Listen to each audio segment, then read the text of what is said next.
इधर आ जाओ।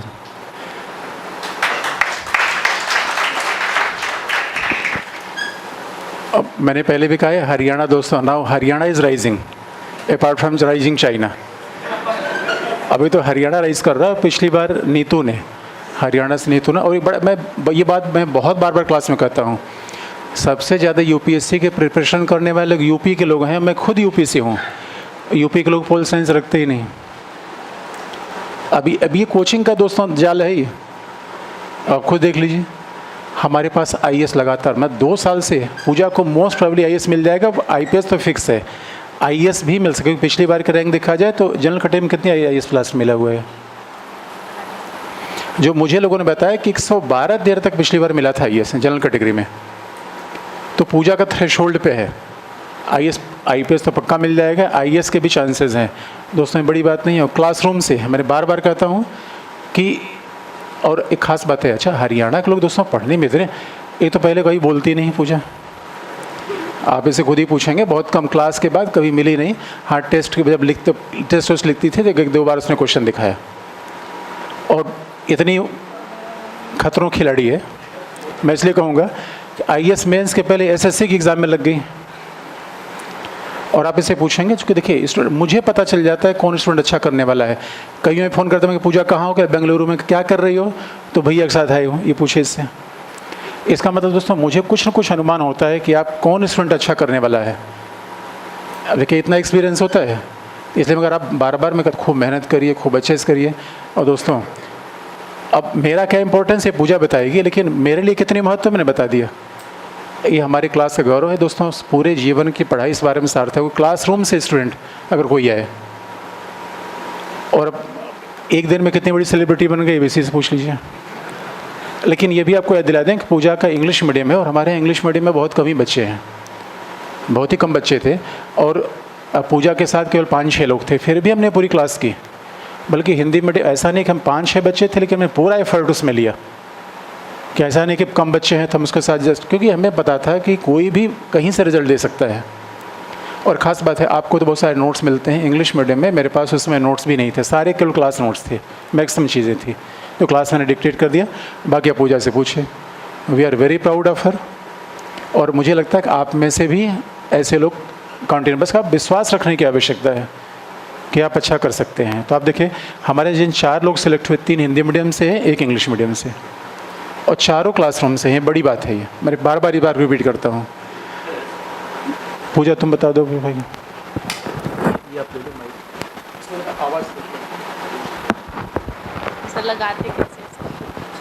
ऐसे लगा दो।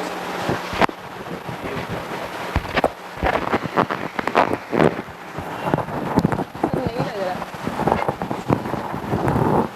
इसको ऐसे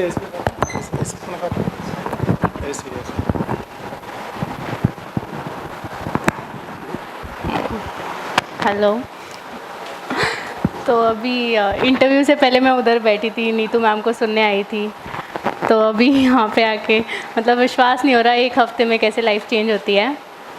पर मतलब सबसे ज़्यादा इम्पोर्टेंस तो आई थिंक ऑप्शनल की है। और ऑप्शनल से हमेशा मतलब मुझे टेंशन ही नहीं हुई कभी ऑप्शनल की, क्योंकि सर ने ऐसे पढ़ाया ना जैसे कि नॉर्मल कॉन्वर्जेसन चल रहा है हम लोग का। और जो नोट्स वोट्स भी लिए थे, मतलब अगर एक बार पढ़ भी लो तो पूरा कॉन्सेप्ट याद आ जाता था। तो वही है कि ऑप्शनल को आपको इतना पक्का करना है।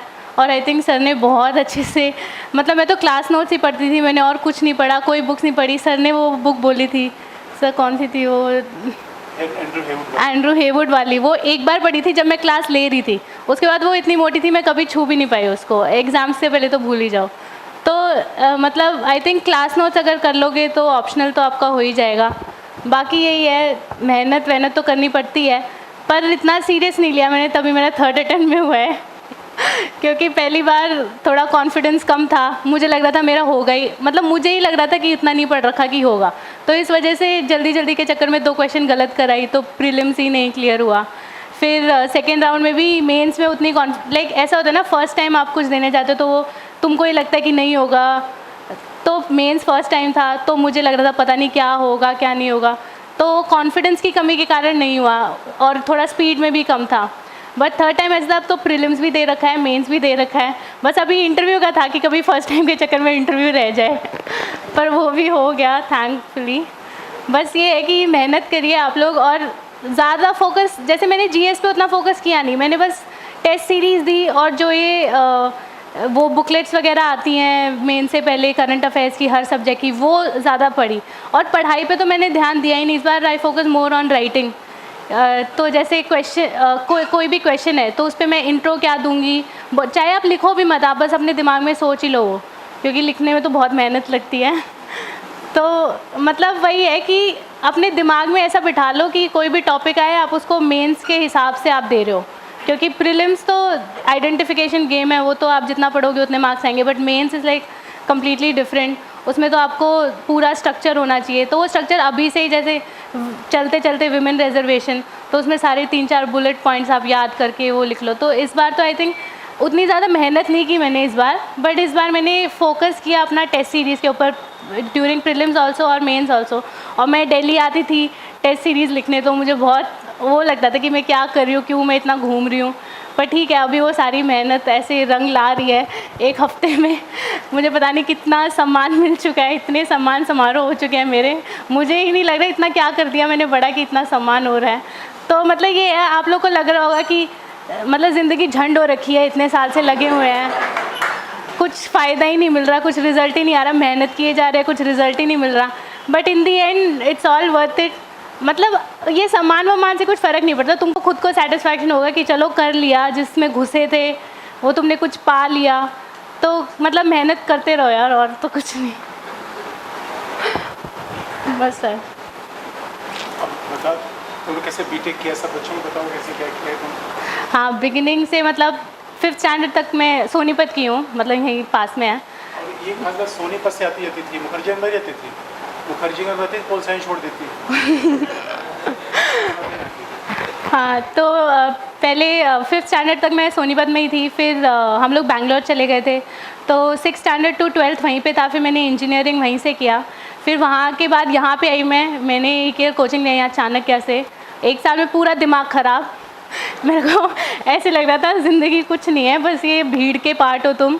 तो मतलब कोचिंग इंस्टीट्यूट में जाके तो यही होता है, वो तो थैंकफुली सर के पास 4-5 बच्चे थे तो ऐसा नहीं फील हुआ, बट यहाँ पे किसी और कोचिंग में जाओगे तो बहुत दिमाग ख़राब होता था, क्योंकि वो मतलब नए, जब तुम हो नया बैच तो तुमको पूरा इंपॉर्टेंस, तुम नहीं हो नया बैच तो पता नहीं कब तुम्हारी क्लास हो रही है।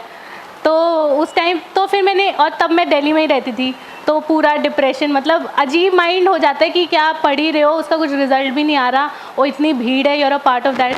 फिर उसके बाद मैं घर चली गई, फिर मैंने सोचा पॉलिटिकल साइंस की ले, मतलब मैंने किया था उधर से, बट वो सर पता नहीं एब्सेंट माइंडेड, पता नहीं क्या पढ़ाते थे, उनकी तो इंग्लिश ही ऐसी थी, वो अपने सेंटेंसेस को फ्रेम करने में ही 1 घंटा लगा देते थे, वो इतने ऐसे ऐसे बड़े बड़े वर्ड्स यूज़ करते थे।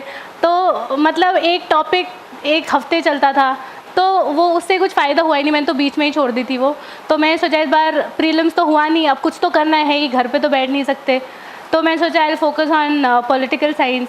फिर किसी फ्रेंड ने बताया मुझे सर के बारे में, फिर मैं एक क्लास लेने आई थी, तो सर ने मकियावेली पढ़ाया था उस दिन, तो मैंने नोट्स वोट्स बनाए थे, तो मुझे बहुत अच्छा लगा था, तो मैंने सोचा आई विल जॉइन इट। फिर मुझे यहाँ पे आने का मन नहीं था, क्योंकि फिर तुम भीड़ के पार्ट बन जाओगे, तो मैं घर से ही ट्रैवल करती थी, और मतलब 2 घंटे की क्लास होती थी, तो हो जाता था ट्रैवल वगैरह। फिर मतलब पॉलिटिकल साइंस का बेस इतना अच्छा बन गया ना, मतलब जो भी सर पढ़ा रहे थे घर पे जाके वही पढ़ना, और मतलब उस साल क्या हो गया ना, मैंने जीएस बिल्कुल ही छोड़ दिया, मैंने बस पॉलिटिकल साइंस पढ़ा। तो फिर एंड में अप्रैल में मैंने ही सर को बताया, सर बहुत हो गया, अब ख़त्म कर दो क्लास, पॉलिटिकल साइंस बहुत हो गया। फिर उसके बाद प्रीलिम्स हो गया था क्लियर, बट मेंस में आई थिंक पॉलिटिकल साइंस का ही पेपर, बस वो 2 पेपर थे जो अच्छे गए थे, बाकी तो मेरे ऐसे ही कुछ भी लिख के आई थी मैं। फिर उसके बाद अभी सोचा कि पॉलिटिकल साइंस तो चलो ठीक है, और इस बार का प्रीलिम्स या मुझे पता ही नहीं था होगा क्लियर नहीं होगा, क्योंकि प्रीलिम्स ही ऐसा आया था, तो वैसे चांसेस तो थे, पर मैंने सोचा अपना ऑल्टरनेट एसएससी सीजीएल, तो वो उसका मैं तो प्रीलिम्स देके उस 1 महीना तो मैंने उसी की प्रिपरेशन की, और फिर वो दे के आई। फिर जब रिज़ल्ट निकल गया, फिर सर का फ़ोन आया कि तुम देने नहीं आई, सर यहाँ की टेस्ट सीरीज स्टार्ट हो चुकी थी। फिर मैंने बोला सर पहले एसएससी तो देने दो, ये तो चलता ही रहेगा, ये तो 5 ईयर प्लान हो चुका है, ये तो चल ही रहा है। तो फिर सर ने बोला नहीं नहीं तुम आओ, तो सर ने ही वो, तो फिर मेरे दिमाग में हुआ कि हाँ यार प्रीलिम्स हो गया, थोड़ा इसको भी सीरियसली लेना है। फिर मैंने टेस्ट वगैरह, फिर सबसे पहले इस बार भी मैंने सबसे पहले इससे पॉलिटिकल साइंस से ही स्टार्ट किया, और इस बार मैंने नोट्स वोट्स बनाए। तो मेरा क्या फंडा है ना, मैं बहुत छोटा लिखती हूँ, बहुत छोटा, और उसका मुझे ये एडवांटेज होता है, पूरा पॉलिटिकल साइंस मैंने इतने मतलब 30 शीट्स में मैंने लिख के ख़त्म कर दिया। अब मुझे पॉलिटिकल साइंस पढ़ना है, मैं वो 30 शीट्स उठाती हूँ, और वो इतना छोटा वो किसी को समझ में नहीं आएगा, और मेरे घर वाले सब बोलते हैं ये क्या पढ़ रही है तू, पेज बचा रही है ये वो, बट मुझे ये है कि मुझे पॉलिटिकल साइंस पढ़ना है, वो 30 पन्ने उठाओ मैं वही पढ़ती हूँ, ठीक है, उसके अलावा मैं और कुछ नहीं पढ़ती। तो इस बार मैंने ये काम किया, जब मुझे पॉलिटिकल साइंस पढ़ना था तो एक तो जब मैं पढ़ रही हूँ उसके बाद राइटिंग में थोड़ा दिमाग में रिटेन भी होता है, और फिर अगर बाद में कोई टॉपिक देखना है तो मुझे पता है वो कहाँ पे है, उन्हीं 30 पन्नों में सब कुछ है। तो एक तो वही पॉलिटिकल साइंस किया, और फिर इस बार मैंने टेस्ट सीरीज़ जीएस की भी ज्वाइन कर ली थी, क्योंकि ऑब्वियसली तब तो बकवास ही लिख के आई थी, इस बार नहीं लिखना था, तो और थोड़ा स्पीड भी बढ़ानी थी मुझे, तो इस बार अच्छे से किया, मतलब मेंस अच्छे से किया। इंटरव्यू में तो मेरे 168 मार्क्स ही आए हुए हैं। हाँ जी सर, कल आया हो, कल only for the selected students, उसका PDF आया है। हाँ जी, तो बस इतना ही, मतलब अपना, और मैंने कुछ ये नहीं है कि बिल्कुल पढ़ती रही,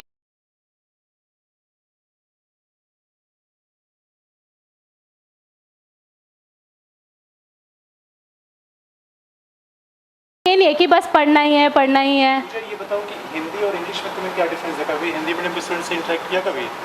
नहीं सर, उतना इंटरेक्शन नहीं हुआ मेरा हिंदी मीडियम के स्टूडेंट से। एक्चुअली हिंदी पता नहीं मुझे, आप लोग के लिए तो सोर्सेज वगैरह भी बहुत मुश्किल होते होंगे, मुझे आइडिया नहीं है। मैं सारा बता देता हूँ, सोर्सेज मुश्किल नहीं है। इसके क्लास में तो याद है नहीं तुम्हें, जो हिंदी इंग्लिश वाले बच्चे कहते थे सर आप कम यहाँ पढ़ाते हो। हाँ जी हाँ जी। इंग्लिश क्लास में कम ग्रेजुएशन पढ़ाता था, कम पढ़ाता भी था, हिंदी में ज़्यादा पढ़ाया।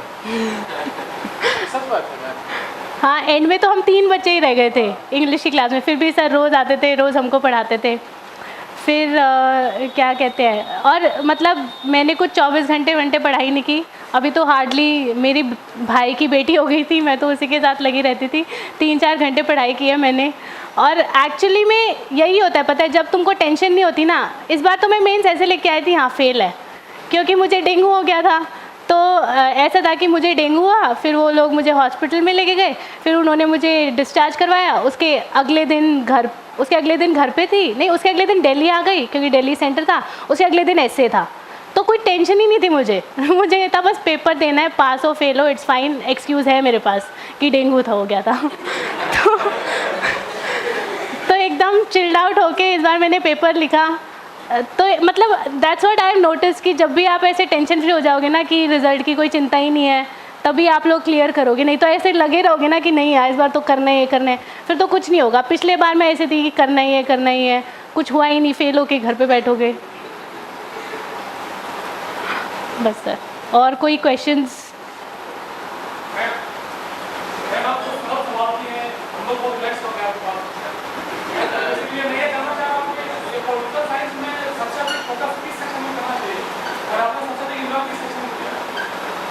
मुझे तो जो थ्योरी वाले पार्ट 1 होते हैं दोनों पेपर के, वो बहुत अच्छे लगते थे, क्योंकि वो कर लो, मतलब वो चॉइस होते हैं ना 5 का, मैं तो उन पे ज़्यादा फोकस, क्योंकि वो चेंज तो होते नहीं है, वो तो कितनी बार पढ़ लो वो तो वही रहेंगे, और जो करंट है उसमें से तो कुछ भी पूछ लेंगे, तो मैं तो फोकस ज़्यादा उस पर करती। जैसे थिंकर्स तो मेरी टिप्स पे थे, मतलब मैंने इतनी बार पॉलिटिकल साइंस पढ़ लिया है ना, मुझे अभी भी पूछोगे मुझे याद होगा। तो वही है, जो थियोरी पार्ट है उसको, वो तो चेंज होगा नहीं उतना, उसको बस अप्लाई करना है आपको, तो मैं ज़्यादा फोकस उस पर करती थी। हाँ अरे आप बस क्लास नोट्स कर लो, उसके अलावा आपको ज़रूरत ही नहीं है, क्योंकि उधर आप बैठे होगे ना मेंस लिखने, तो ऐसा होना चाहिए आपके पेन से बस फ्लो करना चाहिए। मतलब इस बार तो मुझे पॉलिटिकल साइंस का याद भी नहीं है, मैं बस अंदर घुसी, मैंने लिखा, मैं बाहर आई, मैंने कुछ सोचा ही नहीं है, मतलब खुद से ही मेरा पेन चल रहा था, आराम से शांति से मैं बैठ के लिख रही हूँ, तो इतना वो हो गया था। आपको उस लेवल पे आना है पॉलिटिकल साइंस में। अभी अगर आप स्टार्ट करें, जैसे मुझे तो 3 साल लग गए, तो पहले 2 साल तो मैंने पढ़ा था, अभी मैंने बिल्कुल नहीं पढ़ा, अभी मैंने सिर्फ प्रैक्टिस की। और कोई?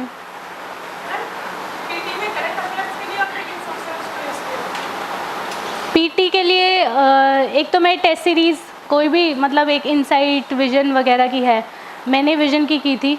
और टेस्ट सीरीज़ से मैं क्या करती हूँ ना, जैसे कि कहीं पे लिख लेती हूँ, मतलब मैं बहुत लिखती हूँ और छोटा छोटा ही लिखती हूँ तो एक पेज में सारा समा जाता है टाइप। तो एक टेस्ट सीरीज़ उठाती थी, तो जो क्वेश्चंस नहीं आते वो सब 2-3 पेज में लिख लिए, और फिर एंड में जाके मैंने सिर्फ वही रिवाइज़ किया था। और इनसाइट के एक्सक्लूसिव मॉड्यूल्स आते हैं हर एक सब्जेक्ट के लिए, वो भी किए थे मैंने। और अभी पिछले साल तो इतना मुश्किल पेपर था, वो भी लग रहा था इनफ नहीं है।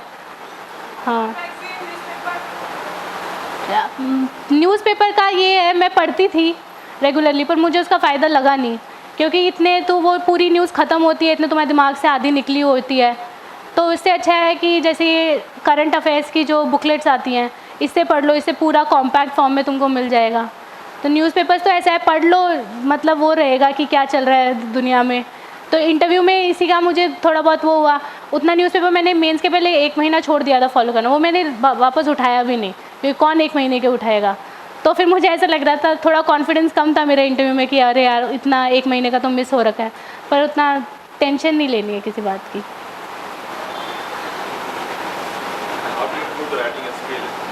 राइटिंग स्किल पे क्या होता था ना, मैं जब भी आती थी ना, सर बोलते थे अंडरलाइन नहीं किया, ये स्पेसिंग अच्छी नहीं की। फिर सर ने एक लड़के की मुझे बुकलेट दिखाई थी, आंसर बुकलेट, तो मुझे ऐसा लगता था पॉसिबल ही नहीं है कि तुम 3 घंटे में तुम पेपर भी लिख रहे हो और तुम अंडरलाइन भी कर रहे हो और तुम स्पेसिंग भी कर रहे हो। मुझे लगता था पॉसिबल ही नहीं है, पता नहीं कौन करता होगा। तो मतलब सर बोल देते थे, बाद में मैं अपने दोस्त को बोलती थी अब ऐसे कौन करता है, हो ही नहीं सकता, मेरे से नहीं हो सकता। तो फिर मेरे दोस्त ने बोला इंसान ही करते हैं, और तुझे करना है मतलब करना है। तो ऐसा है कि अभी से ही आपको ये बनानी पड़ेगी, it's not what you are writing, आप उसको कैसे दिखा रहे हो। तो फिर पूरे पेपर में मैंने सर की बात ध्यान रख के हर एक आंसर को मैंने अंडरलाइन किया है, हर एक आंसर में स्पेसिंग बड़ा बड़ा लिखा है, मतलब it's all about presentation. I think उसका भी बहुत डिफरेंस पड़ा है।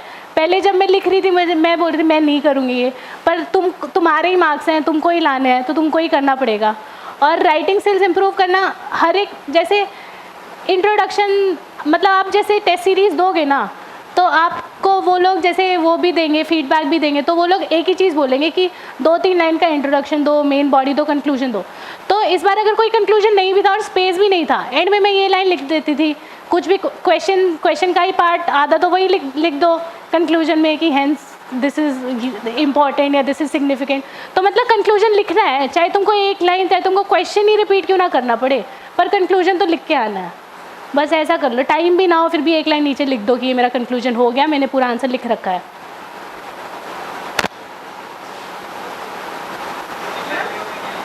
क्या इंटरव्यू में पूरा इंटरव्यू बताऊं? मतलब पहले तो मैं इंजीनियरिंग कर रखी है, तो और मैं बैंगलोर से भी हूँ, तो बैंगलोर में तो जॉब सब हब है। तो उन्होंने वही पूछा था कि why don't you pursue it further, job क्यों नहीं किया, रिसर्च क्यों नहीं किया। तो मैंने बोला मेरा इंटरेस्ट नहीं था, मतलब मैंने अपने कॉलेज में क्वालिटी देख ली थी रिसर्च की, तो it's better if I don't go into research. और फिर मतलब जॉब क्यों नहीं किया, तो मैंने बोला कोर जॉब्स नहीं मिल रही थी, बायोटेक्नोलॉजी से किया मैंने इंजीनियरिंग, तो उसकी कोर जॉब्स नहीं मिल रही थी। तो फिर वो बोले कि कोर क्या होता है, नॉन कोर क्या होता है। तो मैंने बोला कोर वो होती है आईटी से भी जो भी। तो उन्होंने बोला आपने की क्यों फिर इंजीनियरिंग नॉन कोर से। तो मैंने बोला सर तब इंटरेस्ट था मेरा बायोटेक्नोलॉजी से करने में।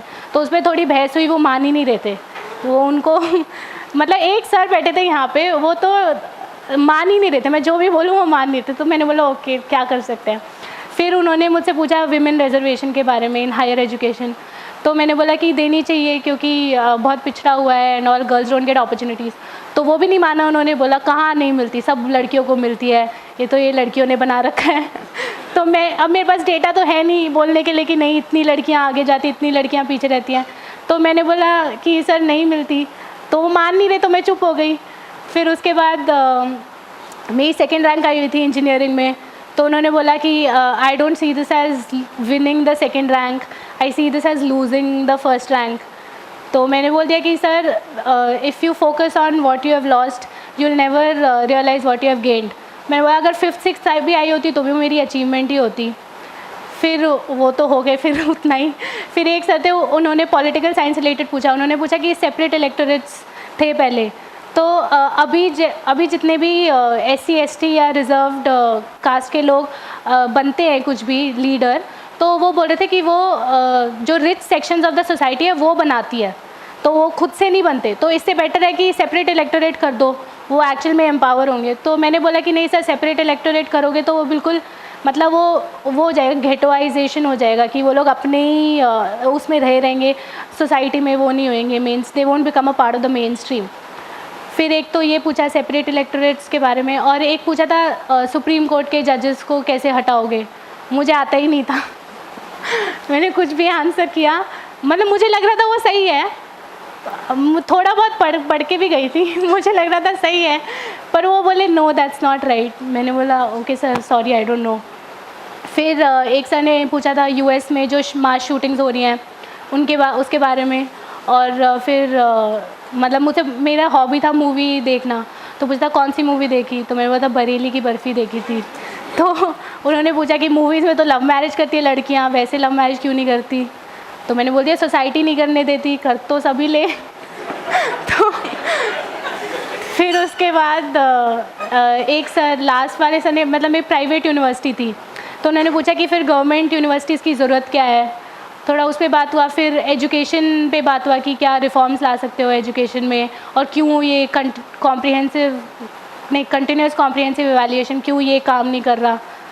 तो बस फिर चेयरमैन मैम ने पूछा कि और कोई क्वेश्चन, तो मुझे कुत्ते बहुत पसंद है, तो I thought that was going to be the highlight क्योंकि it will show my compassion और ये सब वो सब। उन्होंने पूछा ही नहीं, तो मैंने बोला कि मैम मुझे कुत्ते, I like dogs, you haven't asked anything about that. बोलती या we know you are a pet lover. बस आपका इंटरव्यू ख़त्म हो गया, बस इतना ही हुआ।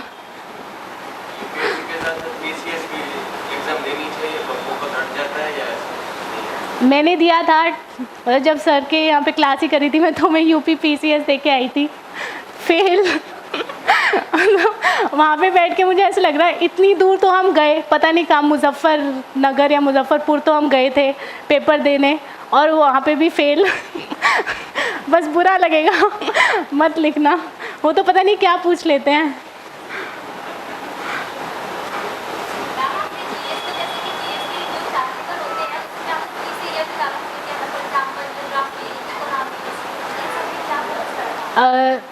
मतलब जो GS 1 है उस पर तो ज्योग्राफी तो ऐसे ही प्रीलिम्स के साथ ही हो जाता है, थोड़ा बहुत रिवाइज़ किया होगा एक बार, और मतलब मैंने तो पढ़ा भी नहीं, ज्योग्राफी तो मैंने पढ़ा नहीं। उसके बाद वर्ल्ड हिस्ट्री पढ़ा था, वो नया आता है, और ये मॉडर्न हिस्ट्री पढ़ लिया था। मॉडर्न हिस्ट्री में ये जो गवर्नर जनरल्स वगैरह, और तो मतलब जो स्पेक्ट्रम तो पढ़ते होंगे सब लोग, स्पेक्ट्रम पब्लिकेशन में मॉडर्न हिस्ट्री। तो जो पीछे के पेजेस हैं ना, पीछे के चैप्टर्स हैं छोटे छोटे, जैसे कि सिविल अपराइजिंग, तो मैंने इस पे ज़्यादा फोकस दिया था फॉर मेंस। और जो पहले के जो एक्चुअल जो सीक्वेंस ऑफ इवेंट चलता है जो मूवमेंट में, वो तो जो समरी देते हैं वहीं से पढ़ ली थी, और क्योंकि वो तो ऑलरेडी आप प्रीलिम्स में पढ़ोगे, जो पीछे के चैप्टर्स हैं वो ज़्यादा इंपॉर्टेंट होते हैं मेंस के लिए। और वर्ल्ड हिस्ट्री किया था, ज्योग्राफी सोसाइटी में विजन की मेंस 365 के सोशल इश्यूज थे, वहीं से किया था। और GS 2 तो सर के पेपर से ही हो गया था, मैं तो कुछ करती नहीं हूँ GS 2 के लिए। और क्या होता है GS 2 में, स्कीम्स वगैरह होती हैं, वो तो अपना ही लिख के, मतलब हम लोग क्या सोचना, हमारे पास एग्जैक्ट डेटा होना चाहिए स्कीम का तभी हम लिख पाएंगे, ऐसा कुछ नहीं है, अपना खुद से बना के लिखो। डेटा नहीं बोल रही, खुद से बना के लिखो, ये मतलब ये बना के लिखो कि दिस इज़ वेरी इंपॉर्टेंट, इससे क्या क्या काम होगा। डेटा तो चाहिए भी नहीं, जैसे करंट अफेयर्स में भी आपको इतना डेटा देंगे, वो डेटा तो भूल ही जाओ, तो उसका तो कुछ फ़ायदा नहीं है। और GS 3, अरे इस बार GS 3 में बजट पे क्वेश्चन पूछे तो मुझे आता ही नहीं था, तो मतलब GS 3 सबसे गंदा गया था, पता ही नहीं उसमें क्या लिख के आई हूँ वो तो मार्क्स बताएंगे अब कितने मार्क्स आए हैं GS 3 में। और GS 4 ऐसा था, पढ़ा बिल्कुल नहीं, बट क्या तो पेपर लिख के आई हूँ, मतलब वो तो जब लिख रही थी ना मुझे ऐसा लग रहा था, मतलब मज़े आ रहे थे लिख के, ठीक है। मतलब जितना भी आप लिख सकते हो, जितना भी सोच सकते हो, एक तो वो छोटा होता है ना थोड़ा कंपैरेटिवली, तो उसमें मैं मतलब मेरा GS 4 मुझे लग रहा है सबसे अच्छा था। और वो उसके लिए पढ़ा वढ़ा नहीं, मैंने एक भी बुक नहीं उठाई थी GS 4 के लिए, बस ये नॉर्मल इश्यूज़ होते हैं जो आपके एवरीडे लाइफ के इश्यूज़ होते हैं, तो आप जो वहाँ पे दिमाग लगाने वाले वो यहाँ पे दिमाग लगा के लिख दो बस।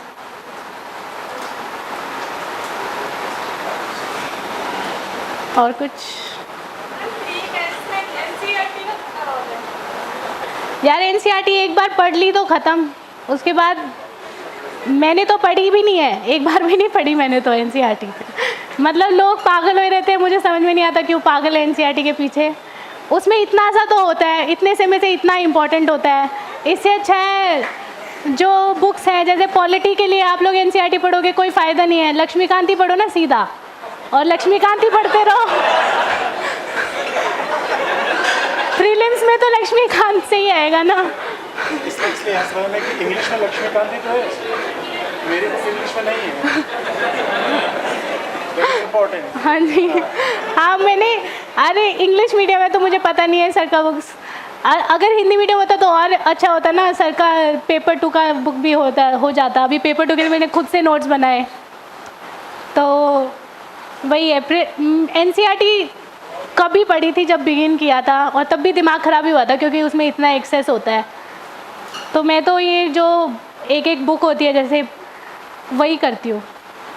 हाँ जी।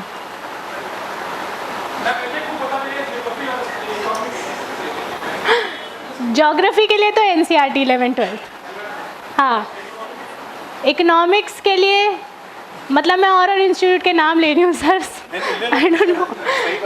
जैसे बिगिन कर रहे हो तो बिगिनिंग में मैंने श्री राम आईएएस की इकोनॉमिक की वो आती है बुक, मुझे किसी ने सजेस्ट किया था तो मैं लेके आई थी। एक्चुअली अच्छी है, कॉन्सेप्ट वगैरह क्लियर हो जाते हैं। और विजन आईएएस के जो वो होते हैं ना इकोनॉमिक्स के टेस्ट, जैसे टेस्ट सीरीज़ यही मार्केट से ले आओ यार, उसमें जो इकोनॉमी के हैं उसमें वो कॉन्सेप्ट भी तुम्हारे क्लियर करते हैं, करंट अफेयर्स पे भी होता है। तो मैंने तो श्री राम आईएएस तो बिगिनिंग में पढ़ी थी, उसके बाद तो मैं टेस्ट सीरीज से ही कर लेती थी इकोनॉमिक्स। और इनसाइट का वो आता है इकोनॉमिक्स का मॉड्यूल, उसमें सारे कॉन्सेप्ट्स क्लियर। अभी ये इंग्लिश मीडियम के लिए मुझे पता नहीं हिंदी मीडियम में होता है या नहीं होता। तो इकोनॉमिक्स के लिए तो ये था। हिस्ट्री के लिए स्पेक्ट्रम ही पढ़ी थी, और लूसेंट पढ़ी थी मैंने तो एंशिएंट और मिडीवल के लिए क्योंकि जो क्वेश्चंस आते हैं वो बनने होंगे तो वहाँ से भी बन जाएंगे, नहीं तो एनसीईआरटी पढ़ते रहो, कोई फ़ायदा नहीं है एंशिएंट मिडीवल के लिए। तो और क्या सब्जेक्ट होता है, एनवायरनमेंट के लिए वाजीराम एंड रवि की बुक पढ़ी थी मैंने। ज्योग्राफी हो गया, history, economics. Science and technology नहीं पढ़ती यार, मैं इंजीनियर हूँ कहाँ से पढ़ूँगी साइंस एंड टेक्नोलॉजी। वो आते भी हैं 2 क्वेश्चंस बायो पे आते हैं, तो बायो तो वैसे ही मेरा सब्जेक्ट है, और 2 ही क्वेश्चंस आते हैं यार साइंस एंड टेक पे। और एक वो पता नहीं कौन से इंस्टीट्यूट की सारे गवर्नमेंट स्कीम्स की बुकलेट है इंग्लिश में, हाँ वो की थी मैंने, शंकर की है वो शायद, शंकर आईएएस की। वो इंग्लिश में, मतलब मेरे जो भी हैं वो इंग्लिश के हैं यार, तो पता नहीं आप लोग को मिलेंगे नहीं, वो नहीं मिलेंगे। तो वो गवर्नमेंट स्कीम्स ऐसा ना, नाम सिमिलर से होते हैं, तो वो मैंने कई बार पढ़ी थी क्योंकि नाम में कंफ्यूज हो जाता है, तो थोड़ा ध्यान रहे कौन सा किसका था। बस अभी सब प्रीलिम्स दे रहे हैं। अच्छा ठीक है, टाइम है अभी तो बहुत, अभी तो पढ़ोगे भी नहीं। प्रीलिम्स के लिए पढ़ा तो 1 महीना पहले ही जाता है, चाहे 1 साल हो 2 साल हो।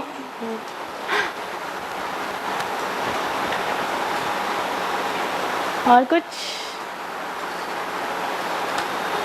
बस सर हो गया।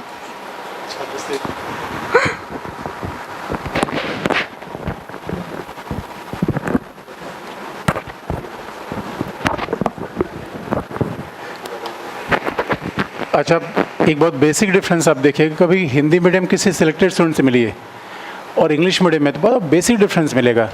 इंग्लिश में से medium students always humble and polite, वो बिला वजह की बात नहीं पढ़ते, उनको पता है। और हिंदी मीडियम की सिर्फ तो दुनिया भर की बात है, यहाँ से पढ़ा, वहाँ से पढ़ा, यहाँ से पढ़ा, ये साइड पढ़ा, वो इधर जितना क्लास में बता दिया उतना मोर देन सफिशिएंट, उसको अच्छे से लिख लो ना, सीधी सी बात है। तो एक बात, आप इसका मतलब ये नहीं कि तो आपको जो बेकार चीज़ है उसको अपने आप से कि क्या ख़राब है, वो आपको सिलेक्टेड होना चाहिए। भाई यहाँ इंपॉर्टेंट है ये पढ़ लिया, यहाँ इंपॉर्टेंट ये छोड़ दिया। और कई बार तो किसी एक इंग्लिश मीडियम के स्टूडेंट से हमने पूछा था कि क्या रीज़न है कि चूँकि पूजा का इंटरेक्शन हिंदी मीडियम के लोगों से कम है, चूँकि रही नहीं यहाँ पे, तो उन्होंने बड़ी इंटरेस्टिंग बात बताया कि हिंदी मीडियम के लोग बहुत ज़्यादा पढ़ते हैं, अनावश्यक पढ़ते हैं, हम कम पढ़ते हैं, शार्प पढ़ते हैं, प्रोफेशनल पढ़ते हैं। बेसिक डिफरेंस ये हो जाता है। और सबसे बड़ी बात, ऑप्शनल ही घुमा दिया जाता है। सबसे बड़ा कोचिंग इंडस्ट्री का जो ड्रॉबैक है कि ऑप्शनल जो आप लेना चाहते 2 साल बाद रियलाइज़ करेंगे यार हमारा इंटरेस्ट तो यहाँ था, फंस गए वहाँ। इंग्लिश मीडियम के स्टूडेंट को आप ऑप्शनल में घुमा नहीं सकते। अब पूजा ने मेरे पर ऐसे मुझे ये थोड़ी पूछना है कौन सा ऑप्शन ले। नहीं बार आज तक मैं इंग्लिश मीडियम किसी स्टूडेंट से नहीं मिला जो मुझसे ये पूछता हो कौन सा ऑप्शन ले। हिंदी मीडियम में हर लड़का सर ऑप्शनल क्या ले, और आपको जो बैठा हुआ जो व्यक्ति गाइड कर रहा है उसने बीए किया हुआ है, उसने कभी एग्ज़ाम किया, उन्हें उसको बताया गया बस इसी ऑप्शनल की सारी विशेषता बता देनी है। ये बड़ा ये सब बेसिक रीज़न है जिस वजह से हिंदी मीडियम पिछड़ रहा है कि जो चीज़ें आवश्यक नहीं वो हम पढ़ रहे हैं, और बहुत स्ट्रेट फॉरवर्ड रही है, सिंपल रही है, सिलेक्शन हो जाएगा, कॉम्प्लेक्स बनने की आवश्यकता नहीं है। जितने सेलेक्टेड लोग होते हैं सब ऐसे ही होते हैं। आपको लगता है कि पूजा सिंपल है, तो मैंने जितने भी लोगों से मिला, नीतू से भी आप मिले होंगे, आपको लगता है नहीं बेबी IAS बन सकती है। अगर इसका इंटरव्यू 168 है, इसका मतलब 200 प्लस होता, डेफिनेटली IAS मिलता, टॉप 10 में होती। इसका मेंस में 6 मार्क्स आए हैं। अगर 168 इंटरव्यू पे अगर आपको 111 रैंक आ रही है, इसका डिफरेंटली है कि मेंस में आपके अच्छे स्कोर्स हैं।